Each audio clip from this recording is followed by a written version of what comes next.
Hi, my name is Professor Salazar, and today I'm going to be teaching you a little bit about Python and how you can code in Python and what you need in order to set up uh, some tools that you can use to code in Python.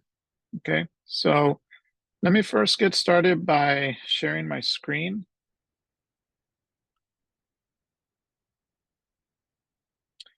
Okay, I'm sharing my screen. I'm opening up my browser and I'm going to this website called python.org. And on this website, you can download Python. If you point to downloads, uh, depending on if you're using a Windows computer or a Mac OS or a Linux computer, you can download Python. And I believe the latest version is Python 3.12.5. If you're on a Mac, it'll automatically go to your operating system. If you're on a Windows, it'll automatically show you the Windows operating system, and here's where you can download Python for Windows as well. Okay, so python.org, that's the first place you need to go in order to download Python and start using it on your computer. And when you first download and install it, it shows up as an app on your computer, and it installs this tool called IDLE, which stands for the Integrated Development Environment. And this is what it looks like. So if I open up the Python IDLE, here's the Python idle shell. And you can actually code inside Python here. Or what's useful is if you click on File and New File, and then you can open up a script window and start coding in your script. And the advantages of using a script over just coding directly in the shell, well, with the script, you can actually create a script of multiple lines of code, have it run all at the same time, and it'll actually show your output here in the shell. So your script window is used for your code. The shell window is used for the output of your code. Okay. So I'm not actually going to be using the idle shell for this example. I'm just showing you that when you do install Python from python.org, it'll give you this integrated development environment. Okay. So the next thing that you'll need is an IDE. Now, there's a lot of IDEs out there. One that I recommend using is called Visual Studio Code, and you can get that from this website, code.visualstudio.com. And if you go to this website, here you can download whatever version is available for your operating system. Right now, I'm on a Mac OS, so it automatically redirects me to a download for my Mac computer. If you're on a Windows, it's going to automatically take you to the place where you can download Visual Studio Code for your Windows computer. And this is what it looks like. So the advantages of using Visual Studio Code is that this is built specifically for programming, learn about computer science. You can actually take advantage of other programming languages and not just Python. This is really good to use if you're coding in C++ or Visual Basic or Java, and even web programming languages like HTML, CSS, JavaScript.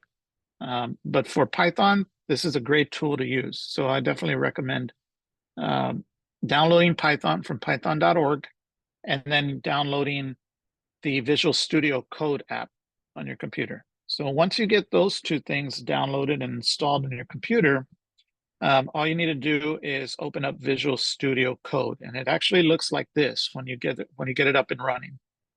As you can see, I already have a folder that I created called Python test, and I'm actually going to create a new file here by clicking on this new file button up on the upper left-hand side and just calling it test1.py.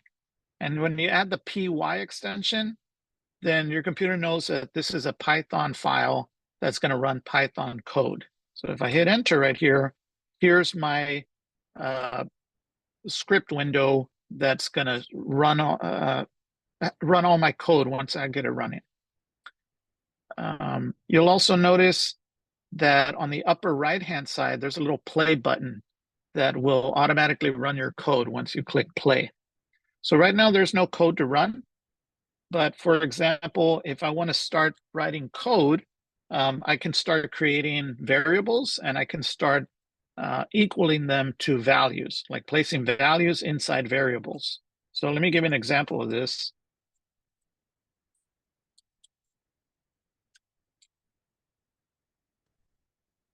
I'm just making my screen a little bit bigger.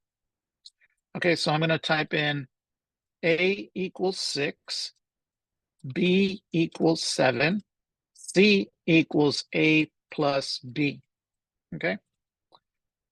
If I want to display the output of this variable called C, I would just type in print C in parentheses. Now, when I do that, if you want to take a look at the code, well, A equals 6, B equals 7, C equals A plus B, which is 6 plus 7. So C equals 13. And if I come up here and I run this code, it's going to display it to me at the bottom of the screen inside a terminal window. So let me go ahead and click play. And you'll see that down at the bottom, I have the number 13 that popped up because it only printed the value of C, or it only displayed the output of that variable. Okay.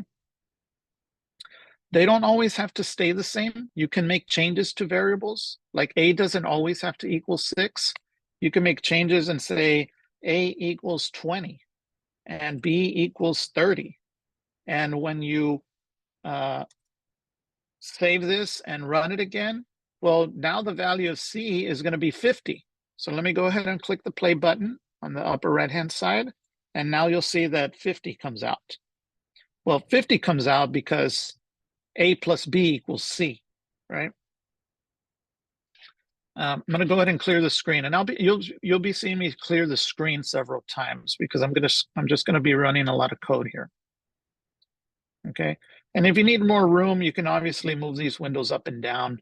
They don't always have to stay on the same side. You can even move around the bars up at the top, or have them shorter or longer if you want. You can even auto hide them if you want. I'll go ahead and auto hide it as well. Okay, so that's just working with variables and values. If, for example, you want to display some type of a decimal value, you can also do that. You can say 20.5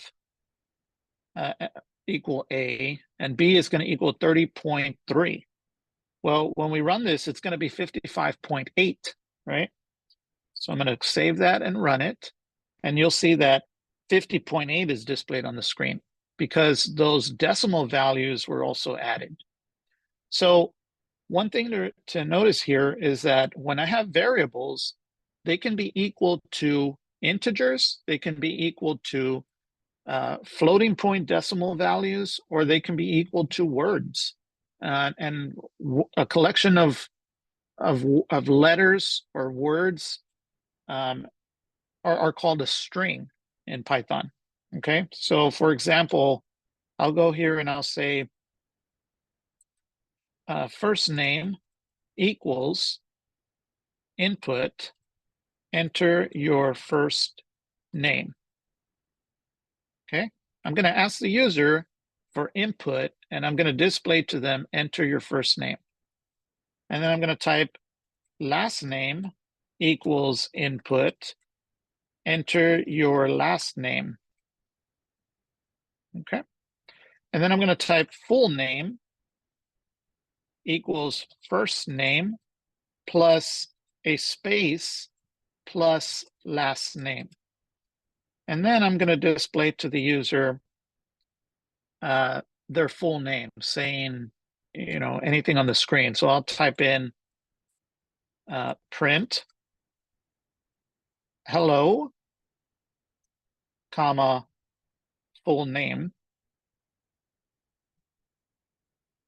comma, welcome to the course. Okay. Now you'll notice that when I created a variable called first name, that I put it together as one word. It's because when you're coding in Python, you cannot create a variable with two words. It has to be one straight word, like one word that's together. It cannot be a collection of words. It cannot start with a number. You'll see me create variables with starting out with a lowercase letter.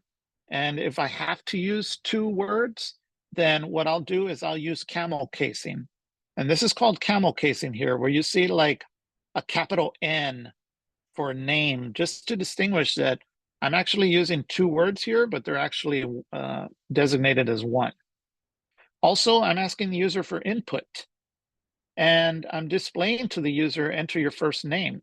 And the reason I use a space after the colon is because I actually want to have a space for the cursor to be blinking, waiting for the user to enter their first name. Okay, same thing for last name. And then you'll notice here on full name is going to equal whatever the user entered for their first name, plus a space bar, plus whatever the user entered for their last name. And this is what you would call concatenation.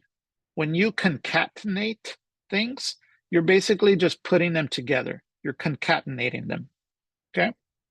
And at the end on line 9, I'm just printing out a sentence to the user saying, hello, whatever your first name is, welcome to the course. Okay, I'll add a period at the end. So let me go ahead and run this. I'm going to go ahead and save it, and I'm going to run it. And you'll see that 50.8 is still displayed on the screen. This is because lines 1 through 4 are running. Now, at the bottom where it says enter your first name, it's on line 6 already. So I'm going to type in my first name, Ramiro, and then it's going to ask me for my last name. I'm going to type in Salazar. And after I hit enter here, it's not going to display line 8 because there's no print statement there. But it will print line 9, and it's going to actually plug in the value of full name into line 9. So let's take a look at that. I'm going to hit enter. And it says, hello, Ramiro Salazar, welcome to the course. So this is how you can ask the user for input. This is how you can declare variables and have those variables inserted by the user. And then you can actually display things to the user using the print statement. So I'm going to go ahead and get rid of lines 1 through 4. And I'm going to do something interesting over here. I'm going to get rid of line 2, and I'll just be on line 1. And this is something called a comment. If you ever see a line that starts with a pound hashtag symbol, that's what you would call a comment. And comments are there for you to view as a human being. The Python code is not actually going to run that within your program. It's basically just going to be used for your eyes to see, or for whoever else is looking at your code for their eyes to see. So for example, I could just put something here saying, this is a test that will ask the user to enter their full name, their first and last name. Okay. So I'm going to go ahead and clear the screen again, and I'm going to save this, and I'm going to run this code again. And you'll see that line 1 does not appear. Why does line 1 not appear? It's because it started with a pound hashtag symbol, and this is what you would call a comment. Okay. Comments are really useful as well. For example, if you're testing code and you don't want parts of the code to run, then you can comment them out using the pound hashtag symbol. Okay. So let me go here and type in my name again, first and last name. It's still going to show me, hello with my name, and then welcome to the course.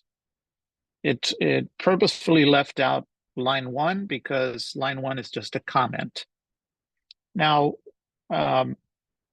you can also use the single quotes in order to comment. And let me kind of show you what I'm talking about here. If you, for example, have multiple lines of a comment, you can use the single quote, single quote, single quote. let's say, for example, there was a really long comment and I had to maybe put this line on another line, okay? And on line 3, I would have to close the comment out with a single quote, single quote, single quote. So now if you take a look at the code, lines 1 through 3 are commented out of the code, okay? So let me Control S, let me run the code, and it still asks me for my first name. It still asks me for my last name, and then it displays my full name, welcome to the course. Without lines 1 through 3, because these are comments. So just remember that you can comment with 3 single quotes, and then at the end you have to close it, or you can put everything on one line and comment with a pound hashtag symbol. Okay. All right, so those are just some basic things that you can do with Python. We can also introduce Boolean values and conditional statements. And we can do something like this. On line 8, let me first clear the screen. And on line 8, I'm gonna type in if full name equals Ramiro Salazar, colon, or instead of the equal sign, I'm gonna use a double equal sign. And I'm gonna add a colon at the end, and then I'm gonna type in print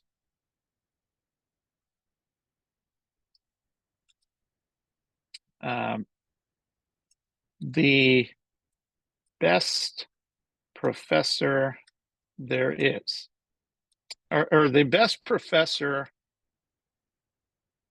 at school. All right. And I'm going to add double quotes around the best professor at school. Okay. And I'm going to type in else print. And I'm going to add that same sentence down here. So I'm going to cut line 7 right here. And I'm going to add it right here. So let me do this. And let me get rid of 7 now, because I don't need it anymore. And you'll notice here from lines, I have a total of 10 lines code. And now this is a conditional statement. So if the user types Ramiro for the first name, Salazar for the last name, and full name equals Ramiro Salazar, then it's going to print out to the user the best professor at school. All right. Even though I may not be the best professor, this is just an example of how you would create a conditional statement. The else is only going to, this is only going to print out line 10 if line 7 is not true. So you'll notice that I used a double equal sign. That stands for is equal to. The single equal sign stands for equals. Like for example, on line 4, I just used, or lines 4, 5, and 6, I only used a single equals sign. So that would mean that a value is going to equal a variable. If I use 2 equal signs or a double equal sign, that stands for is equal to, and this whole thing just checks to see if this condition is true or false. And if it's true, it's going to print whatever's underneath it and whatever's indented underneath it. Okay, if it's not true, if full name does not equal Ramiro Salazar, then the else condition runs and it prints out, hello, your full name, welcome to the course. Okay, so let me kind of save that. Let me run this code and let me show you what it looks like. Here it's asking me for my first name. I'm going to type in Ramiro and my last name Salazar. And now it says the best professor at school. You'll see, because if full name equaled my name, then that condition was true and it printed out whatever was underneath it. If this condition was not true, If the full name did not equal Ramiro Salazar, then it's just going to print out, hello, the full name, welcome to the course. So let me go ahead and run it again without my full name. I'm going to go here and I'm going to type in John as my first name and Doe as my last name.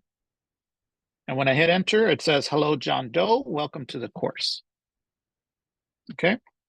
So you can see that when you're using Boolean symbols like the is equal to, all you're doing is just checking to see if something is true or false. Okay.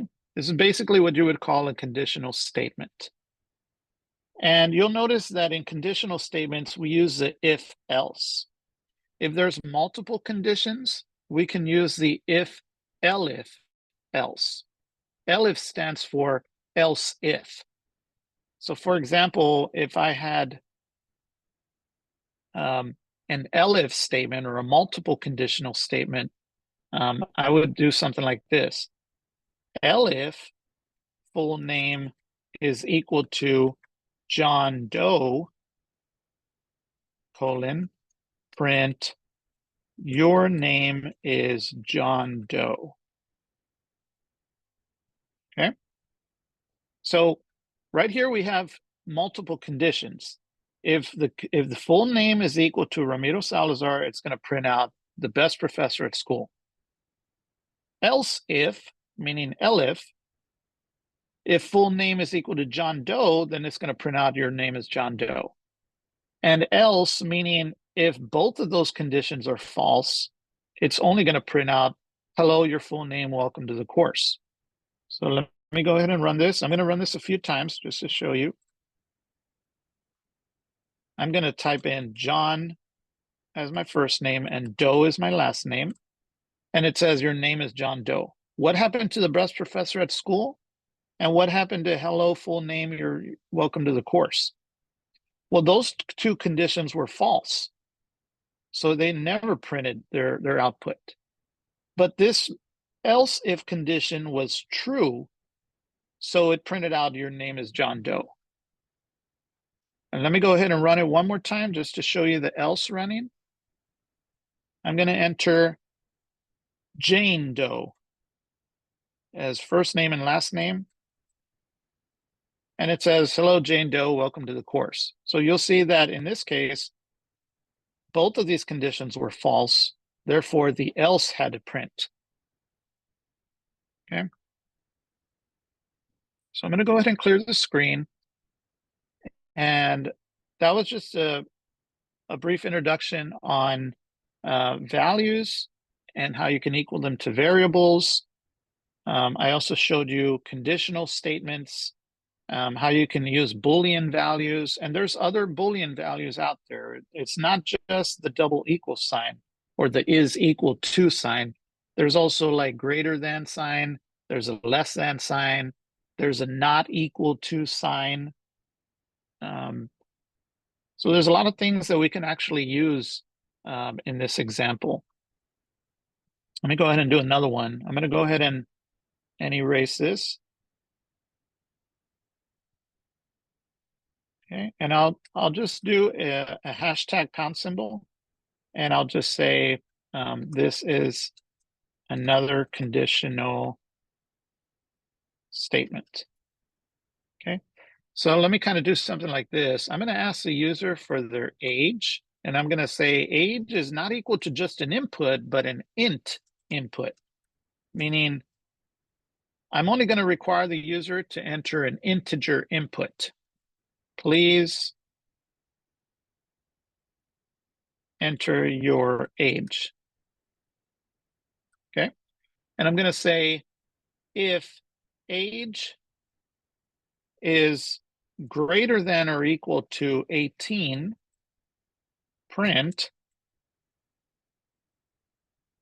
you are an adult.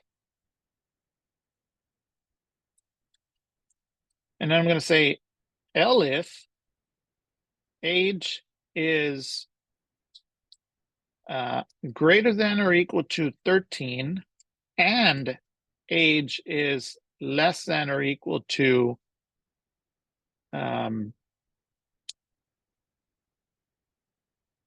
You know what? We'll change this to 21 for it to be an adult. We'll say we'll go all the way to 19 as a teen. Then I'll print to the user, you are a teen. And then I'll say elif age is less than 13. I'm going to print to the user, you are a child. And the only one that's not in this range of numbers is 20. So I'm going to type in else print you are 20 years old. Okay, and I'm sure the user is going to know because they're going to type in a 20 if they're 20. So you see here that from lines 2 through 10, or actually, for example, on line 2, I'm asking the user to enter their age, and I'm only accepting an integer input. If they type in a word or a decimal value, this is not going to work. So it has to be an integer. And from lines 3 to 10, these are different types of conditions that are going to run. So assuming that the user types in a number, it's going to check to see if they're greater than or less than or equal to, and then it's going to print out something depending on those, if those conditions are met. Let me go ahead and Control S to save that. I'm going to run it, and it's asking me for my age. I'm going to enter my age here. I'm not actually going to enter my real age, but I'm going to go ahead and put that I'm 25. I'm not actually 25, but I'm going to type it in anyway. And it's going to say, oh, so I made a mistake here. And it should not say that I'm 20 years old if I type in 25. Why did it say that, that I'm 20 years old if I'm not 25? So I need to actually go back to this code and see where I went wrong on here, because it should not say that I'm 20 years old. Okay, so let's go back and let's take a look at age. And I noticed on the first one that if age is less than or equal to 21, you're an adult, but that's not actually true. It has to actually be greater than or equal to 21 to display that you're an adult. So I believe that's where my error is. I should have put a greater than symbol instead of the less than symbol. So let me clear the screen and let me save it again and run it. Now it's asking me to enter my age. I'm going to type in 25, and it shows me that I'm an adult. If I run it again, and if I type in I'm 15 years old, it's going to say that I'm a teen. If I run it again and I say that I'm 5 years old, it's going to say that I'm a child. And the only one that's not in this range of numbers is 20. So if I run it again and I type in that I'm 20, it's going to say that I'm 20 years old. So I actually ran this code 4 different times, just showing you that all of those 4 conditions can be met and will display different things as far as the output goes. Okay. So that's just basically showing you all conditional statements within Python. Okay. All right. That's all I'm going to go ahead and show you for today. But if you have any questions, please let me know. I'm going to go ahead and stop sharing my screen. And I will let you know this. I'm not an expert at Python, but I do notice that if you practice every day, you will get better at using Python. Most people don't come in learning Python on day one and just learning everything just by reading a book or watching a YouTube video. It's going to take practice. And the more practice, the better you get at things. It's kind of like riding a bike or driving a car. The first time you ride a bike, you're going to fall off. The first time you sit up or stand up and walk, you're going to fall down as a baby, right? but you try it over and over again, and you're going to get better at it as you go. So just keep that in mind whenever you're coding in Python. It's going to take practice, and the more practice you get, the better you're going to get at it. Okay. All right. If anybody has any questions, please send me an email, and thank you for watching this video.